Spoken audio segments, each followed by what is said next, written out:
risings. Why did I not? Okay, Anyways. so. Okay, bye, y'all. Bye. Let me. That's very interesting. Very, very interesting. Yeah. I know a lot of y'all in here have Aquarius descendants because I know a lot of you are Leo risings, which means that Aquarius falls in your My descendant. And roster. she can't stop with my energy. That's Roster. probably why she's So all my pissed. Leo Hold on. risings, I gotta pause that that. falls in your descendant. I don't know why I can't hear Corey. I'll have more energy once we get started here, I promise. Conserving.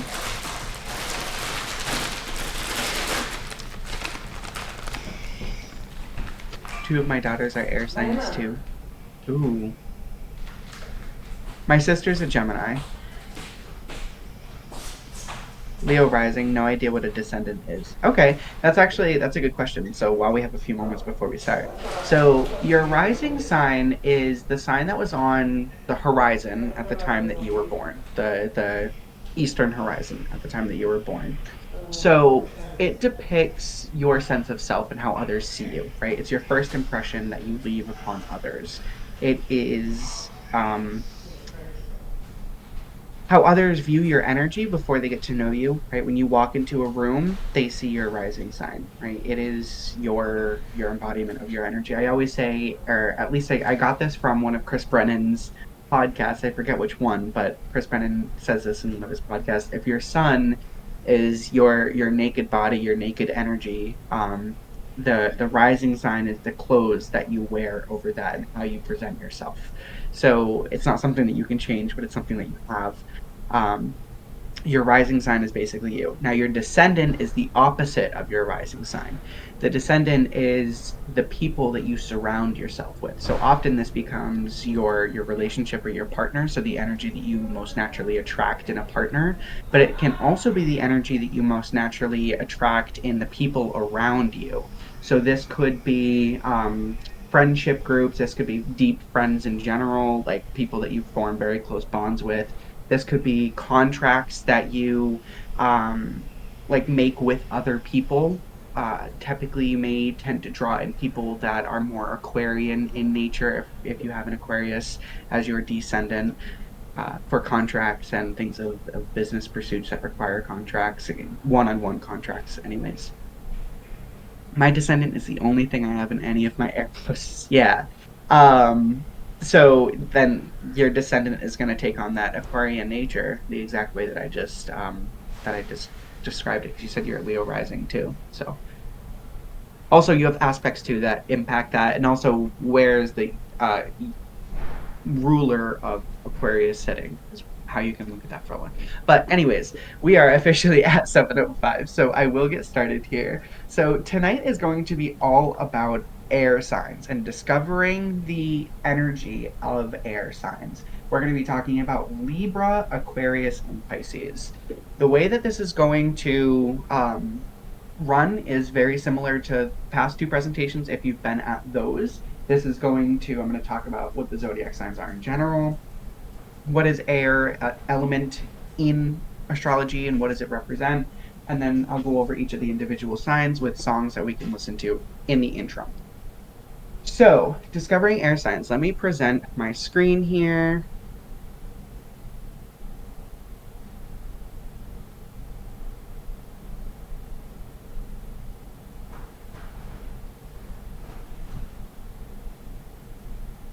All right. Discovering air signs, Libra, Aquarius, and Pisces. So before I go over what the air signs are, and I'm sure y'all have seen this before because you guys have been to my press presentations, or a few of you have anyways. So what is a zodiac sign? So a zodiac sign, it is a mixture of ancient Babylonian, Roman, Greek, and Mesopotamian origins. If we look at the second millennium BCE back to that era of Mesopotamia, we see the origination of the 12 signs come through here. We see the 12 constellations come through, and that is where kind of the birth of the 12 signs, I guess, would come from, is how I would put it. From that, ancient Babylonian, Roman, and Greek societies took that and divided the ecliptic, which is the path in which the sun travels along the sky from our point of view. So they divided that ecliptic into 12 equal parts and assigned each part to a constellation, which again were originally recorded by Mesopotamia or ancient Mesopotamia. So that had deity associations and all kinds of energy associations with it. I just realized I didn't have my camera on. My bad, y'all. So that had all kinds of deity associations and all kinds of energy associations with it at that time, based off of the time period that it was created in. That obviously has changed, and we don't necessarily honor all of the same deities that it was formed under. It has passed and changed as tradition follows, and it will continue to change as tradition follows. So what we have now comes from this origin. It comes from these ancient origins way back when. And yes, that may change. I've been over this before. It may change in the future. Constellations, as we look at them, these are the 12 prominent ones, right? 500 years from now, who knows what it's going to be. Astrology is ever changing. It is something that we observe, we learn, and then we delineate from there, right? We look at observations that have been made over time in order to form the delineations that we have created. So what is the air sign in astrology? So the air sign is all about the mental area of astrology. So communication, mental understanding, social energy, so how you communicate with others. All three air signs are all very social signs. They're all regarding the mind. It is the third in the order of creation. So when we're looking at the order of creation, it goes fire, water, air, and then earth. So we start with the inspiration that comes from the fire. We move to the emotional passion that goes behind it with the water. Then we go to the mental capacity that we need in order to start formulating this into physical reality. So we're moving into the air phase in the order of creation, at least when we're looking at tarot and the Rider-Waite and how the order of creation functions there. So in its highest vibration, air represents objective energy, swift energy. It's free flowing and it's light. It wants to maintain balance and harmony, and it is constantly pushing to do so. All three signs, it's pushing to basically bridge the gap between dualities. So when you open up a window and the two different temperatures exist between outside and inside, the air is what exists to function and bring that to a neutral, balanced state. This is the main function of air in its entirety, and that's the function of all air signs. And we'll see that. We'll see the duality come up in each and every single air sign, from Libras with their relationships, Aquarius being the water bearer, even though it's an air sign. We'll see how that comes into play. And then Gemini is basically the ultimate representation of this duality, because you have this, how do I put it?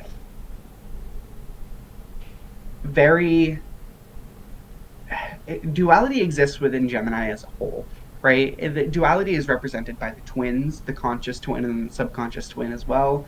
So it is represented by duality when you look at its entire energy. So it's hard to see where it fits in exactly in Gemini, because Gemini energy is duality. So moving on from that, air is also the swords in tarot. In its lower vibration, air can be destructive. It can be the tornado of chaos, and it can lead to one becoming mentally weighted, right? So when you see an lower vibrational air sign out of whack, you'll see maybe the mind running rampant. You may see someone who's talking but they're not really saying anything. Someone who is, what is it called? The word splurge, where they can't get anything at, like I'm doing it right now. They can't get anything actual sensual to get at, and not sensual, anything like that makes sense to really come out of their mouth. It's a word splash, essentially. Word vomit. That's what I was looking for. Word vomit. So, moving on from that, we are moving into the sign of Libra. Do we have any Libras here? Or does anybody have any Libra placements? This one curl, y'all, I'm going to cut it off pretty soon. I don't know if you see me fighting it, but I'm gonna cut it off pretty soon. So while y'all are checking in, you Libras, if you know any Libra energy, I'm going to talk about what it is. So Libra, I have Libra in my Mercury and Mars. Nice, nice. So you're very driven and mentally focused to find balance and harmony. And I say that not lightly. So we'll discuss why that is. So Libra is the cardinal air sign. It is the initial push of air. It is the as I put it here, it's the initial gust of wind. It's the breeze. It's the exhale. You know, when you're blowing out candles, that's Libra energy. It's the initial push of Libra. Chiron and Libra, ooh, I love that. I love that. So the wounded healer, Chiron is the wounded healer. I don't know much about him, but Chiron is the wounded healer, and he sits in Libra. Nice. Hello, greetings. So Libra is ruled by Venus. Venus is the aesthetic planet. It rules over love and things that truly value that we hold in our heart, right? So when we're looking at Libra, Libra is all about balance, but it is also very connected by the heart. When we're looking at its symbol, it is the balancer, right? It's the balancer of the three zodiacs. When we're looking at the symbol of it, we are looking at the scales. Libra is represented by the scales because it is always trying to maintain that balance and trying to, if something's heavy over here, it has to lighten up over here. This is the function of Libra in every single step of its life. Now, with that being said, Libra also tends to get the association of wanting to be in that relationship. Libra gets the relationship association of always wanting to have a partner. Now, yes, that is true. It is correlated with the seventh house of relationship and deep connections, and that's part of the reason why it has that. Its function, it becomes the first sign that is in opposition to the first house of the self. So it functions as the other, and it takes on the energy of the other. So Libra, when we're talking about balance, it's internal and external balance. When we're talking about internal and external balance, we're looking at subconscious and conscious energies coming into balance. But we're also looking at finding a balance between our energy and the energy that we have with others. And this is the energy that exists within Libra. It's a constant balance, trying to find the other person to be the other half of you, to be that other balance. But that balance also needs to be maintained and found within. It is associated with the lower back and the buttocks area, as well as the kidneys. Again, all things that kind of support and give a foundation, and again, all things that give us balance. When we sit, we rely on our lower back and our buttocks area to keep us upright. Our kidneys rely on our internal balance and our internal filtration. It is the seventh in zodiacal order, meaning when we're looking at the order of the zodiacs, it's seventh in its place, and it's seventh in the order of creation. So the order of creation follows, again, by fire, water, air, and then earth. Within that, you follow through the order of the fire signs, going cardinal, fixed, mutable. Same thing into the water signs, cardinal, fixed, mutable. So we've gone through Aries, Leo, Sagittarius. We then went to Cancer, Scorpio, Pisces, and we're now at Libra. So we are in the seventh in the order of creation. Libra thus also, or not thus, but I don't know why I said thus. Libra also then represents ages 42 through 49. So this age particularly is when, at least how it was described to me when I was learning, it's when you truly understand the duality of life. You truly look beyond just the superficial relationship or the just having a partner to have a partner. You look for someone to be the other half. You understand either if you're not going to have someone to be the other half, because not everybody wants or is meant to find that other half, right?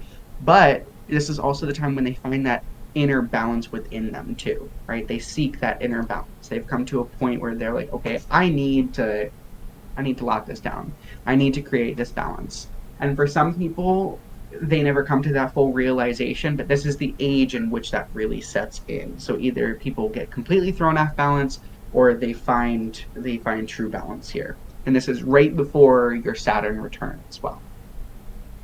So Libra energy, it is caring, it is loving, it is nurturing, and it seeks balance and harmony, right? When we look at a Libra, we always think of people who are always giving into a situation in order to kind of make things better. We think of them as the aesthetically pleasing. They may be, some people think of them as superficial, right? They're not necessarily superficial, but they are social signs. They're very flirtatious. They're very magnetizing, and that comes from its ruler being Venus. With that being said, it does weigh the scale of balance. So it can be indecisive. So this is where that indecisive energy comes from, because it's like, what approach do I make that takes all viewpoints into consideration? What is the most balanced choice to make? So that's always the kind of indecisiveness energy that you get from that Libra. Now, with that being said, they can be extremely overgiving of their energy, but they can also be extremely cold with their energy. Sometimes in order to find balance, you must cut out the thing that is throwing the balance off. So Libra can have that cold cutting energy. That's why when you find a Libra that is in its higher vibration and it is existing with you and vibrating with you, it's magical, right? Their energy is almost intoxicating. But when you find a Libra that is existing in their lower vibration, or at least they're projecting their lower vibration onto you because of something maybe they don't like, it can be extremely cold. It can be very cold. They become almost silent. The silent treatment is huge with Libras because they just cut you off. It's like a complete detachment, right? The opposing side of that attached Libra is the completely detached, cold Libra. That objective, that really I don't know how else to describe it. They can be very detached. They can be very detached, let's just say, in their lower vibration. But in their higher vibration, they are loving. They do want to seek balance. They do search for harmony in every situation. Sometimes they become the mediator. Sometimes they're the only person in the room who can calm things down when people are getting too riled up, right? They're the person that can look at everyone and be like, okay, let's all take it down a couple notches. They know just how to do it. They can protrude their energy or project their energy in just the right way. It does crave connection and a deep intertwining of energy. So whether that's connecting with their subconscious or forming a deep intertwining connection between their conscious and their subconscious, or doing that with somebody else, that is kind of the focus of their existence here. My daughter, you already said that. She got that death stare down. Yeah, that Libra moon, it can be cold.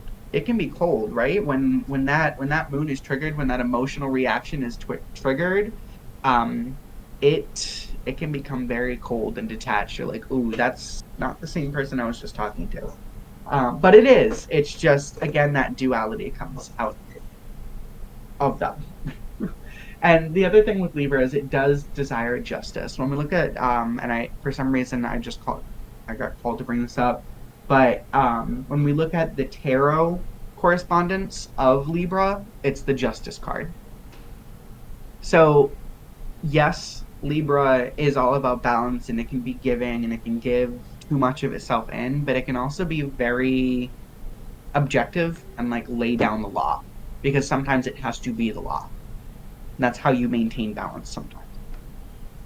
So I have a brief video that I want y'all to listen to. I'm going to shut my stuff off, and I want you to close your eyes and just listen to this and enjoy.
All right, y'all.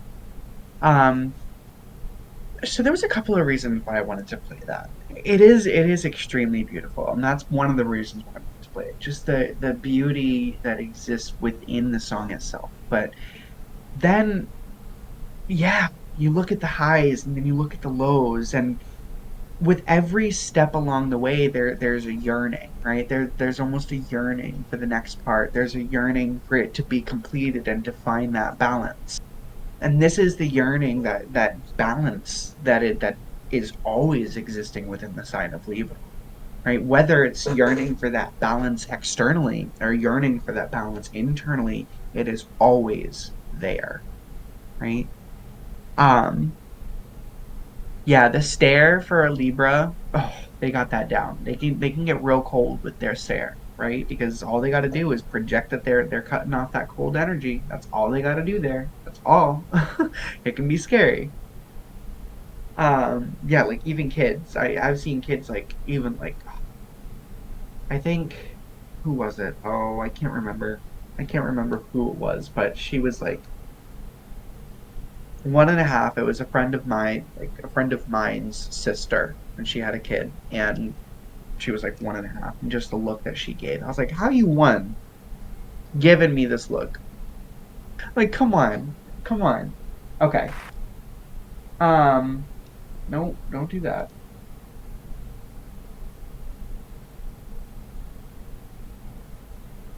Okay. So, on my Libra scale, I am weighing Sins and Forgiveness by Lil Wayne. I thought this was a very fitting quote. I thought it was extremely fitting because the scale, I mean, obviously, but like the looking at the duality again of the sins versus the forgiveness is very, very prominent here too. I don't even know if he understood what he was doing, but yeah, it's very prominent that justice comes in there. Other notable Libras you can look at: Lil Wayne, Alexandria Ocasio Cortez. I don't know if anybody is. Yes, yeah, yeah, right, right. She is a very good example of how Libra does not necessarily mean peace and giving in and being this aesthetically pleasing, loving person, right? She is the perfect example of someone who needs to be cold and objective, but do so in a lawful way, right? Do so in a way that is fought for the purpose of justice. So I thought that was very beautiful to put her in. But also Gwyneth Paltrow, Hilary Duff, and Kate Winslet. Libra, it's extremely. I don't know how else to get into it, but it is something that it's difficult to understand until you've experienced a Libra and its duality of energy. Because, like I said, it can be something that is loving and it entangles with your energy and it's bright and exuberant and it's that initial gust of wind. It's that when you step outside after a hot day and you just feel that breath or that um wow br- fresh breeze. I kept wanting to say breath, and I was like, that's not the word, Corey. When you feel that fresh breeze, that is that Libra energy, that uplifting fresh breeze, the something that's supposed to balance, right? So moving on to Aquarius energy. Any Aquarius people in here? I know when Scotty was in here earlier, Scotty mentioned that he had an Aquarius stellium.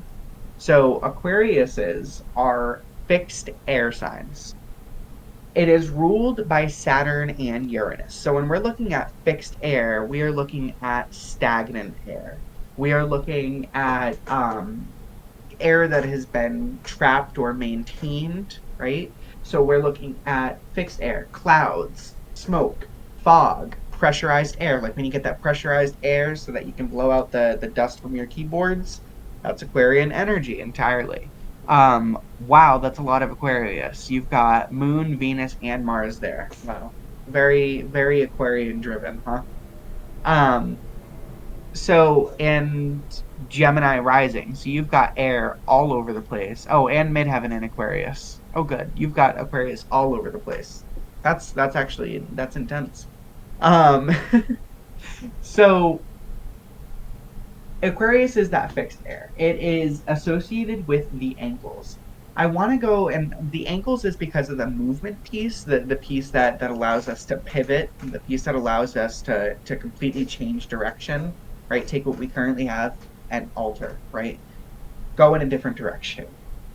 Um, it is ruled by Saturn and Uranus. So Saturn traditionally ruled over Capricorn and Uranus, or Capricorn and Aquarius. However, when the outer planets were discovered with modern science, we were able to associate Uranus with Aquarius instead.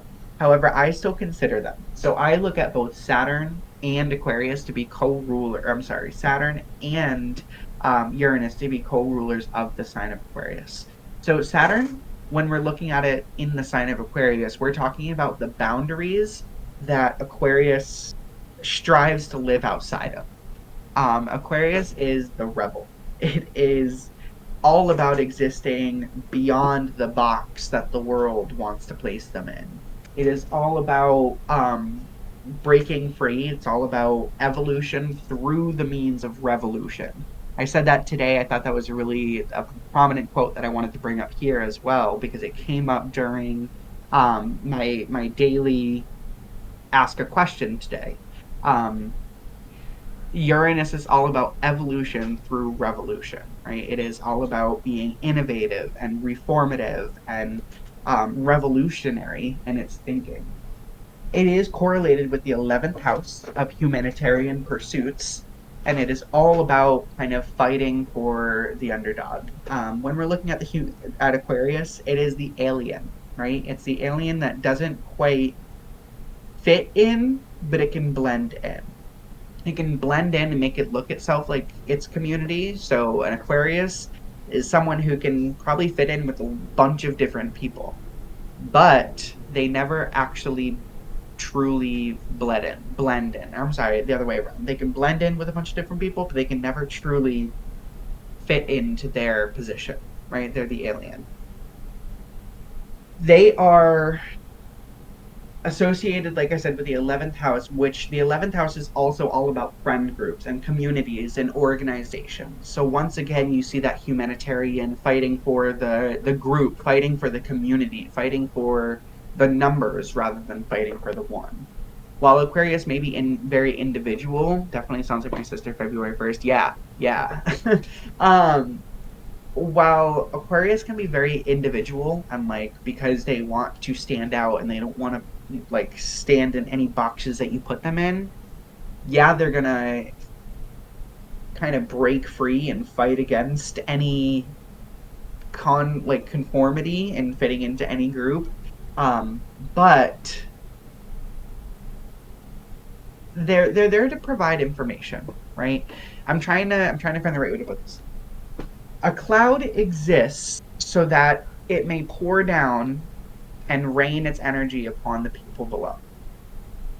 Right? So this is the energy of the Aquarius. The Aquarius, in its higher vibration, it is someone who is going to give the necessary information for the collective. It's somebody who's going to fight for the collective and fight for its organizations, and someone who is going to really stand out and be innovative and going to be the freeform thinker and think outside of the box in everything that it does.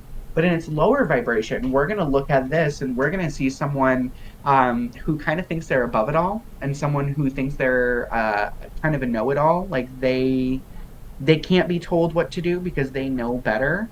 And this is where that lower vibrational Aquarius comes in. The higher vibrational Aquarius is someone who's going to share their wisdom, but they're also going to learn through experimentation. The lower vibrational Aquarius does not wish to experiment. The lower vibrational Aquarius exists to stay in its stagnant air, right? The higher vibrational Aquarius is the air that's seeking movement within the stagnation. So when we're looking at the order, the 11th, it is, wow, I just completely stuttered there. So it is the 11th in zodiacal order, meaning it is the 11th sign in the order of the zodiac, but it is the 8th in the order of creation. So we talked about the order of creation.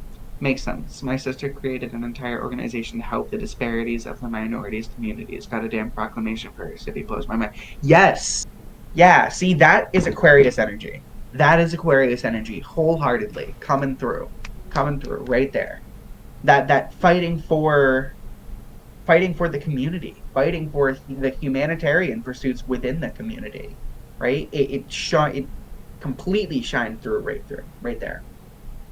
It is the eighth in the order of creation. So, again, following Libra, you have the Libra, which takes the idea and puts it into motion, and then Aquarius takes that, and it is the fixed mindset that you need in order to actually see it through, right?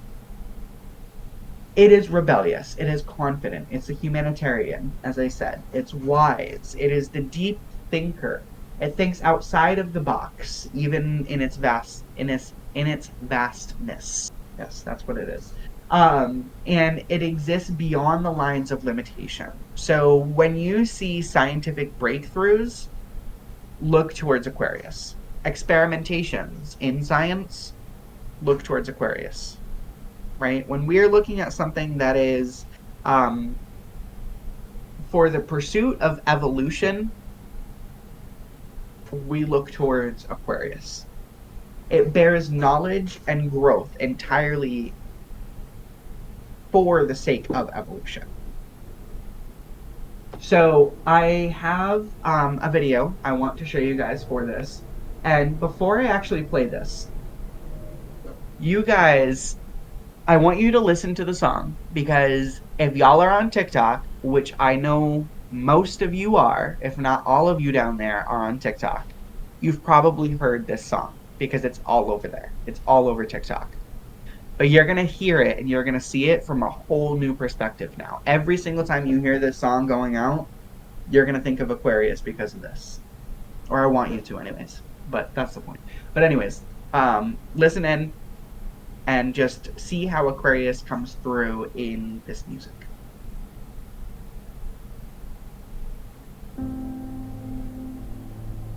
August 2012.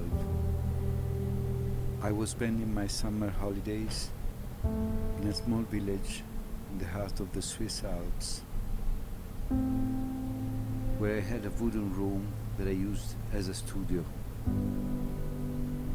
Experience was born in that situation.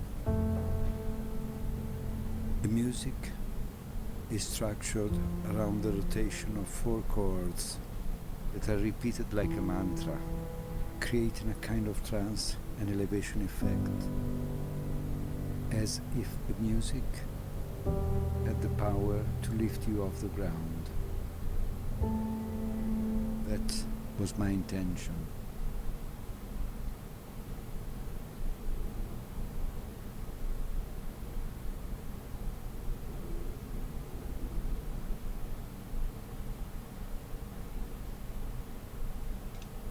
Y'all.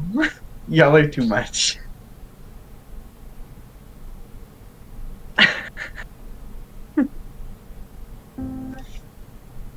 Don't tell me I'm wrong. Don't tell me I'm wrong, Diosa. Don't tell me I'm wrong.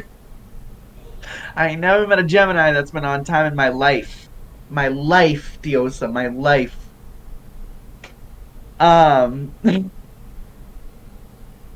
We're on different sides of TikTok. Yeah, I get a lot of like those like videos, like they're recording like dramatic TV episodes and they've got a sound covering in the background. I get a lot of those, and these are the noises that I get. I'm on time all the time. Yeah, that's your Capricorn. That's your Capricorn.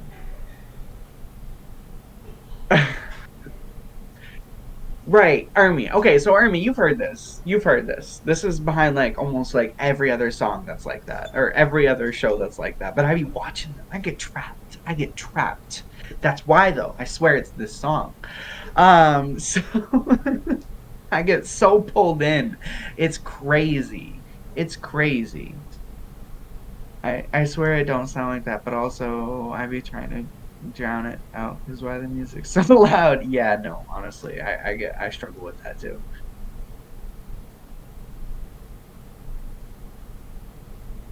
But yeah, yeah, no, none of us air signs. I was actually gonna say that when I came back on. I was gonna say we should have actually just told everybody that this was at 6:30, and then I wouldn't have started until 7. Just because with air signs I should have anticipated. Um, love y'all, but mind isn't always there. Okay, so Robert Anderson said the power of an Aquarius lies in their creative spirit and unstoppable determination. Nothing can stand in their way when they set out on a mission. And that is for damn sure because they have that fixed mindset, right? They have that fixed air. They want to pursue anything that they set their mind to and they are going to do it. It has Rick Levine said it has an explosive quality where it just kind of blows through any barrier that stands in its way. If it's charging forward and there's a wall there, the wall just doesn't exist to them. They just whoop right through it. That determination in their mind pushes them straight through anything that they need. I was about to say I'm always early, but I literally showed up 45 minutes late. Yeah. So anyways, so notable Aquarius people include Oprah Winfrey, Alicia Keys, Emma Roberts, Michael B. Jordan, and Justin Timberlake. Seriously, as an Aquarius, if it's something that I really want to do, no one can stop me. Exactly. You get that fixed mindset. But that's the thing. It's not that you're not open to hearing other people's perspective. It's just that you've fixed your mind on something and it's not going to change. You can listen, you're going to hear it, but it's not going to change your mind, right? Seriously, as an Aquarius, if it's something. Oh, you already said that. I already read that. You still caught the tail end of Aquarius, so kind of. Yeah, exactly. You're kind of on time. A little. We're stretching it, but yeah. OMG, it's my sister. Can't shift her mind. She don't want to do it. She's not. Exactly. Yeah, she don't want to do it. She's not. But if she wants to do it, she's gonna. If she wants to do it, she's gonna. I'm being drowned out by this light. Jeez. Nobody wanted to tell me. Y'all were just gonna let me sit here and like be flushed out. A little bit of respect for your dude. Come on. Come on. I know, I wasn't either, but I just looked and I was like, ooh, jeez. Seriously though, unless it's gonna add to what I want to do and I can't read today, y'all. I'm sorry. Unless it's gonna add to what I want to do in a way that's gonna be helpful, sure I'll listen. But if it's not, no. Exactly. I don't. Okay. I get y'all. You aren't looking at me. I get you. So I saw me, so I was like, okay, maybe they can do. Aquarius, yeah, very stubborn. Any of the fixed signs can be stubborn, but when we are looking particularly at Aquarius, boy, their mind ain't nothing changing their mind, baby. Nothing. They will make up their own mind, and this is part of their independence too. This is part of their sticking outside of the box. Let me tell you something. If too many people tell an Aquarius what to think, they will think the opposite purely because everyone told them to think that way. Even if the way everyone is telling them to think is the right way of thinking, because everyone is telling them to think that way, they will think the opposite. They are the rebel. They are the rebel. It is, yeah. You don't get two on an Aquarius, right? Because if you're trying to get them to do something, and you get two on they ass, nah. They just gonna no. They ain't gonna listen. Like, no. It's frustrating. My brother, who's Tiffany's hubby, can't get him to adjust for shit, and her daughter, my niece. Yes, it's frustrating. And you could be genuinely trying to help them out. You could be trying to help them for their better good. But I promise you, because you are trying to draw that boundary, because you're trying to draw that box around them, they're going to step right out of it for the sake of stepping outside of the box. They can't help it. It's subconscious. They don't even know they're stepping outside of the box. They're just doing it. This is why when you bring it up to an Aquarius, oh, you're being obstinate. No, I'm not. I'm not being obstinate. I'm just telling you my piece of my mind. To them, they don't understand because their natural instinct is the moment that a box is created, step outside of it, no matter what.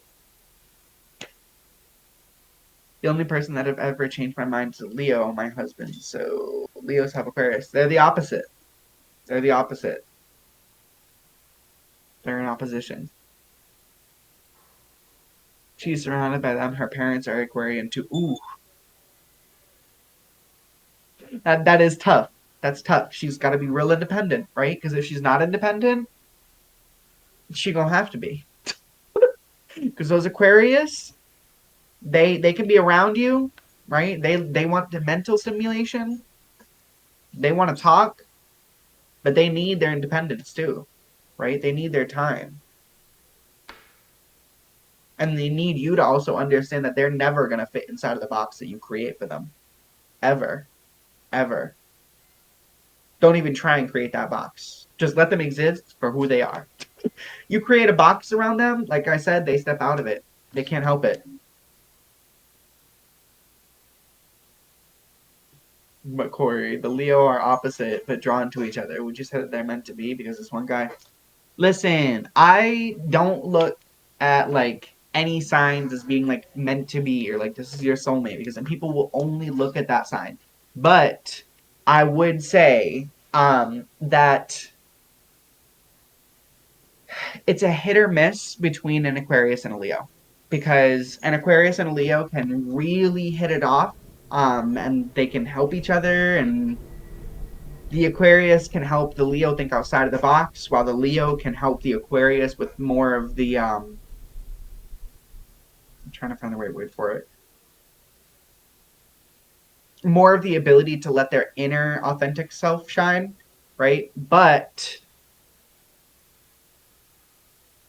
they also can be extremely challenging because they're both wanting to lead their own ship, right? And they can sometimes they can lead their ship into each other. I saw somewhere I'm talking to an Aquarius. Hold on. Sorry, I'm talking to an. I backed up. Hold on, I gotta back up. I'm talking to an Aquarius that it's them. Yeah, the Leo. Okay, yeah, I saw that. Same here, Ruthie living.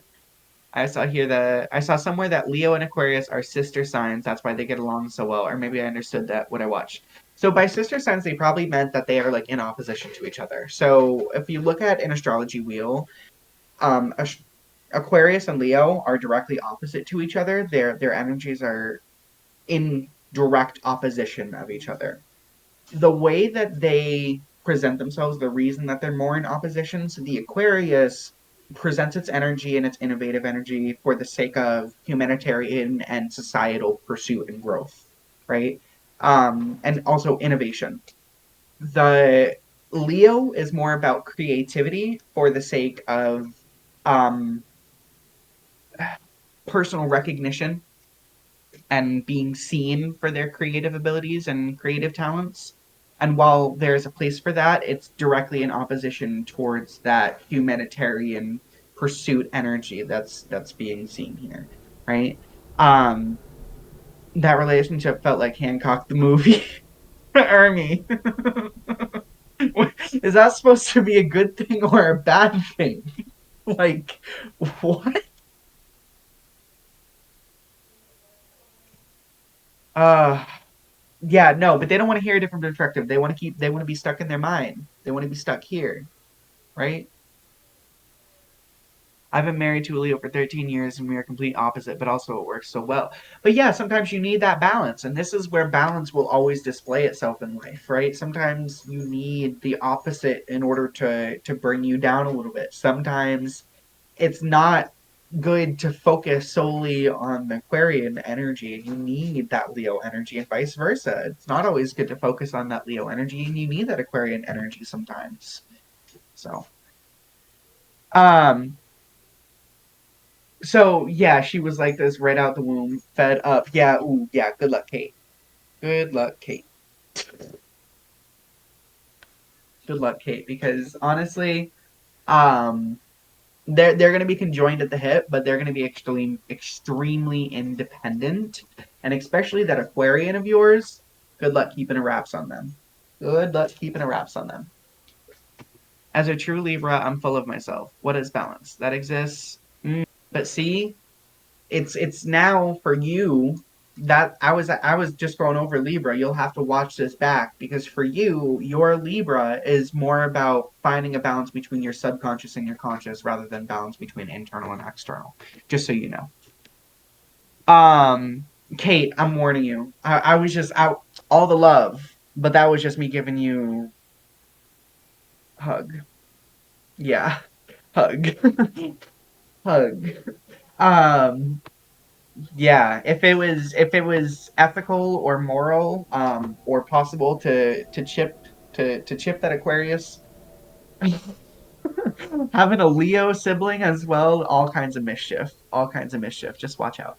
Anyways, moving on. So going on to now the mutable sign, Iokori, story of my life.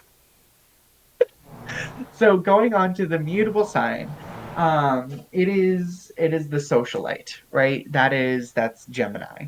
Gemini is the socialite. It is the mutable air energy. It is ruled by Mercury. Mercury is all about communication. Mercury is the communication god. It's the messenger god, right? And this is the energy that gets imbued into Gemini. It's all about that communication, the direct interaction with one's environment. Um, it is fluctuating and unpredictable winds. It can be tornadoes and crosswinds. Tornadoes are caused by crosswinds, or partially as a result of crosswinds. There are multiple other conditions involved there, but crosswinds are part of that as well. So Gemini is a huge part of that tornado energy. I'm here for the Gemini. I think I just got broke. Oh, honey, I'm sorry. I'm sorry. Well, now you can understand a little bit more about them and why, because they've got a duality to them, right? So on one hand, they may be saying something, but on the other hand, there's so much more going on in the background, right? There's so much more going on in the back that they are not talking about, that they are not necessarily communicating. And as communicative as a Gemini is, they really oftentimes don't say much about what's actually going on in the background of their mind, right? Um, so it is associated with the arms, the hands, and the fingers, all of the things that allow you to directly interact with your environment. And that's why Gemini is also representative of your direct environment. So when we're talking about short-term distances, so when we're talking about getting in the car and going to Wendy's, that's 5 minutes down the road, that's Gemini energy. Vehicles in general, not the ownership of a vehicle, but the function of a vehicle, that short distance travel, that is Gemini. While long distance travel is Sagittarius, that short distance travel is Gemini. I'm not saying I don't like Geminis, but listen, Jessica. Hey, hey, hey, hey, hey, hey, hey. No Gemini slander. I have my North Node in Gemini. I don't have a very heavy Gemini like placement in my life, but let me just say Gemini and Scorpio are the top hated, and as such, I've got to stick up for my Gemini people because y'all be hating on us too much. Y'all be hating on us too much. I'm a Scorpio, but like y'all rank Scorpio and Gemini like very close together as far as like most hated, and I don't like it. I don't like it. Anyways, because y'all say what needs to be said. Ugh, don't trust a big butt in a Gemini.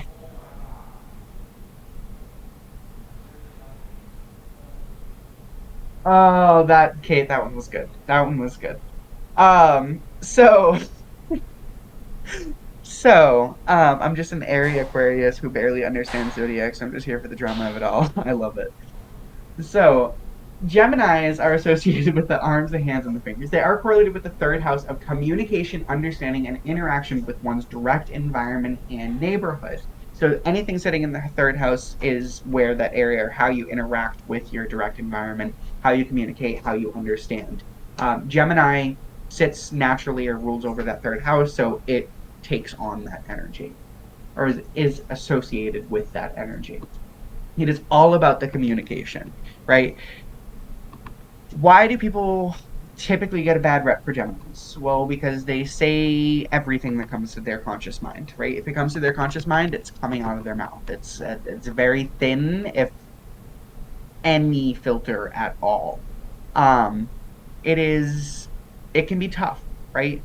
There's a lot of energy, a lot of mutable energy. It's tough to stand in the middle of a tornado because there's a lot going on. I mean, the noise alone can be tough to deal with, right? So when you have a Gemini who's in its lower vibration and exuding that tornado-like energy, it can be very difficult to stand within, right? So unless you're used to staying in the chaos, existing around a lower vibrational Gemini can be very, very, very difficult.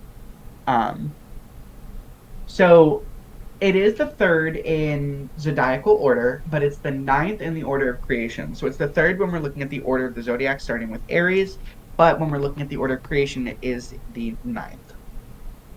It represents ages 14 to 21. This is the social age of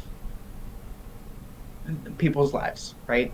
It is when everyone is learning how to properly communicate with people around them. It is when they are learning and understanding more about life and understanding how to interact with their direct environment and in what ways they can interact with their direct environment, right? I love y'all, but Geminis give me headaches. I give myself a headache. Feel that. I give everyone a chance, but I'm just saying it comes full circle. When I find out most people I don't vibe with are Geminis, but I start off with open arms. Yeah, just start off with open arms. That's all I ask, and then you can judge from then on out. So Geminis, they are social, but they're also private, right? They represent the duality of life. So everything that a Gemini says out loud, they've got 3 more thoughts in the back of their mind, right? So what we may hear as one simple word or one simple sentence coming out of a Gemini, in the back of their mind, there's layers upon layers upon layers upon layers of the thought that just came out of their mind. But they don't necessarily share all of that, right? Gemini energy doesn't necessarily share all of that. It has its internal energy. It has its private energy that it keeps to itself. And this is why people are like, I never think of Gemini, and I don't think of privacy, right? I don't think of introversion when I think of Gemini. It's because you never see that side of Gemini, right? That's the twin that you don't see. Gemini's representation is the twin, right? It is the twin that, or they are the twins that are complete opposites, but they exist in harmony as one. They have the external social side, but then they have that internal introverted side, right? The introspective side, the one that's always thinking on the background. It's always curious. This is where the curiosity of the Gemini comes from. This is where the restlessness of that Gemini comes from. Because the conscious energy can never take a rest because the subconscious energy is never resting either, right? One of the twins will always come up to the forefront to have that conversation, whether or not we want to have that conversation.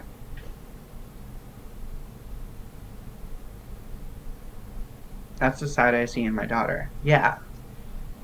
Yeah, it can be difficult. It's social, but it's also private. It does represent the duality of life. It's complex. It is constantly thinking. Right? It's layers of thought. It's the duality of thought. It's introversion and extroversion. My cousin is June 6th. I never see her unless you want to know why I'm a psychic. Yep, cut. I love you, Ernie. But part of the other thing, I kind of tapped into the I never see her. So Geminis, they are the social butterflies, right? it will never land on one flower and just stay there. It will land on this flower, and then it'll pick up and it'll land on this flower, and it'll pick up and land on this one, and then this one, and then this one. And as it does so, it's just hopping from place to place to experience, right? It's not necessarily doing so for any reason other than just to interact with its environment. That flower is pretty. Maybe there's something I can get there. Maybe there's food there. How do I, as a parent, help the introverted Gemini tap into the extroverted side of them? You really cannot force it. You really cannot force it, because that means the subconscious twin, that more introverted twin within the Gemini, is taking prominence in their life. It's difficult to say without looking directly at their Mercury placement, because their Mercury placement is going to give you a lot more of a direct understanding of how their Gemini is interacting or affecting them. So it's really hard to say, but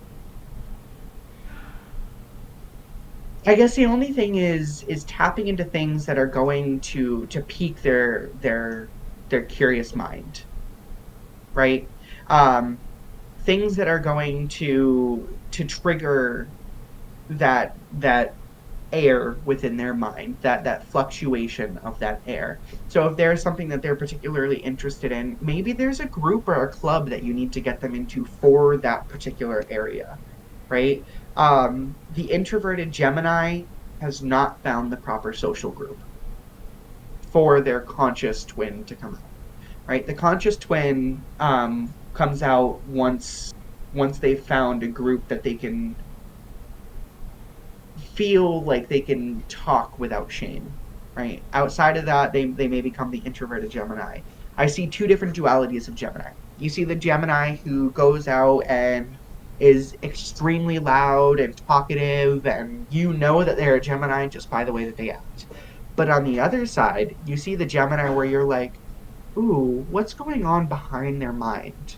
Because they aren't saying anything. Everything processes behind their mind. And then you hear that they're a Gemini, and you're like, how are you a Gemini? Well, it's because that subconscious twin has taken prominence than the conscious twin, right? That subconscious twin, everything is happening below the surface. There's so much thought happening below the surface. On the outside, you see the person who isn't saying a word, right? They're just existing, almost as if they're just like staring a hole into the wall. But on the back end, they've got, as people like to say, they've got 15 different tabs open, and one of them is playing music that they can't stop, right? Even though they're silent on the outside. That Gemini nature goes back into their mind rather than out through their mouth.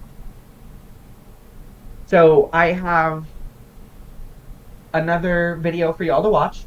This is an interesting one, because what I want you guys to pay attention to is the layers here. Because the reason why I chose this is the layers and the way that they build, because this is how the Gemini mind and how we see it comes through. So how we see it, you'll see it starts out, but as it builds, that's us going deeper into the Gemini mind. And then as it comes back out towards the end, it kind of, that building that tapers off, that's it coming back out into reality. So you're going to see us kind of looking into a Gemini's mind at the surface level, going deeper in, and then coming right back out. So that's how I want you guys to kind of picture this as we're going into it. So again, I'm going to close off my stuff. Just close your eyes, do whatever you need to do. Just really take in this energy and feel that Gemini.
All right.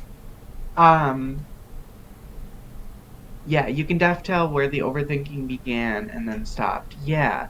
So there's a couple different ways that you can take this and see the Gemini energy. You can see it in the layers that it builds.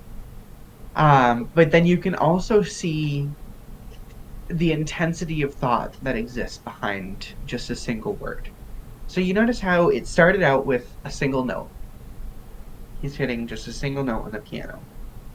Then the violin comes in, then another violin, and then more, and then more, and then this comes in, and then all of a sudden you've got this big amassion of sound, right? And in a way, you can also see that snowball effect with the Gemini thought process sometimes, and the way that it talks, and the way that it interacts with its environment, right? It's the I'm starting here, but then now there's this energy that I'm going to go on to, and now there's this I need to do, and then there's this, and then there's this. It's the person who's flying around the kitchen.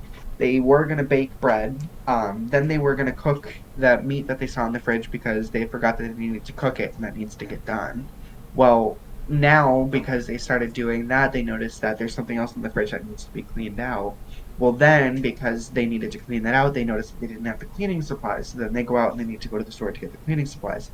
It's the floating from the next thing to the next, to the next, to the next, to the next, without really ever finishing, but constantly building on that thought, constantly having that depth and that layered energy behind it. And that's that Gemini energy constantly coming into play here.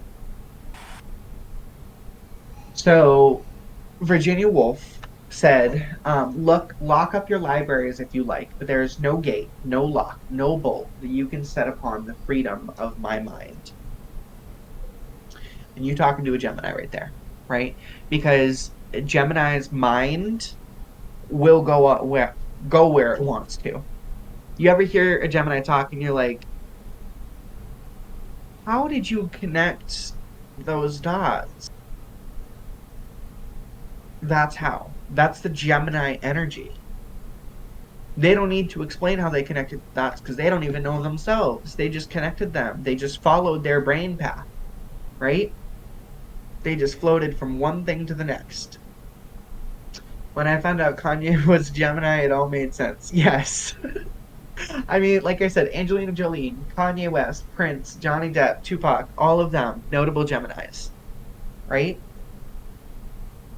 Kendrick Lamar, yep, also a Gemini.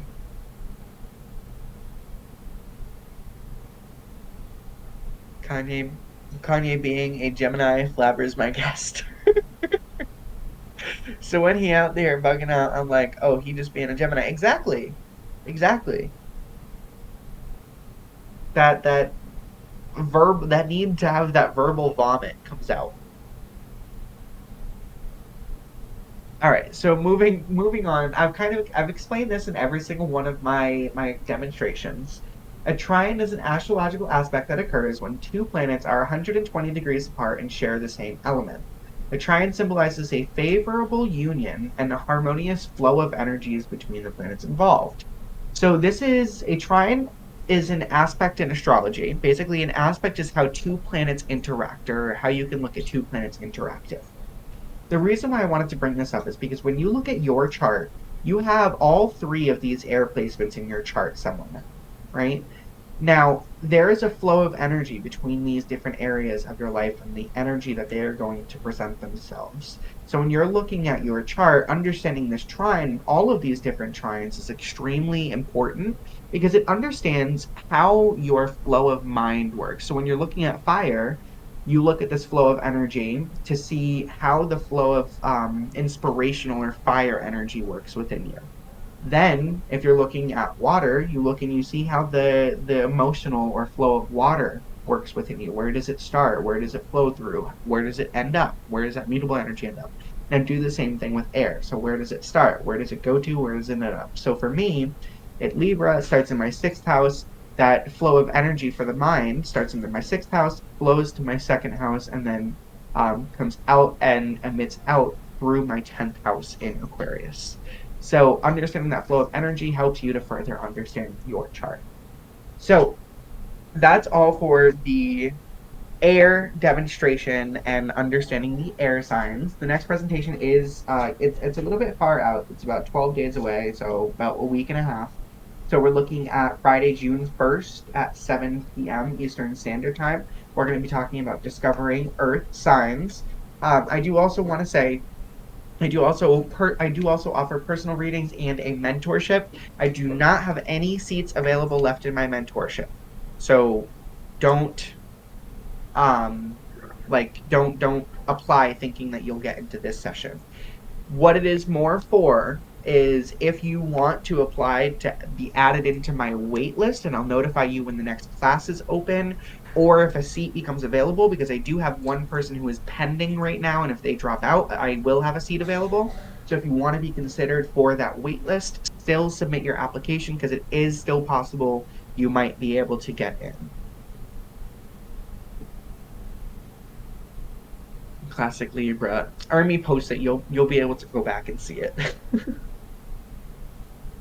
Earth signs, saving the best for last. Final in the order of creation. Final. I didn't do it. The world did that. Thank you. I need to change my name. Thank you for that reminder. But all right. Have a good night, y'all. I'm going to head out. If you have any questions, I always, guys, have my DMs open, like my direct messages. Feel free to send me a message here, TikTok, wherever you need to do it. I can answer any questions that you have within reason, of course. But thank you all for being here. I appreciate your support. I appreciate all of your attention and all of your love and your light. But have a good night, y'all.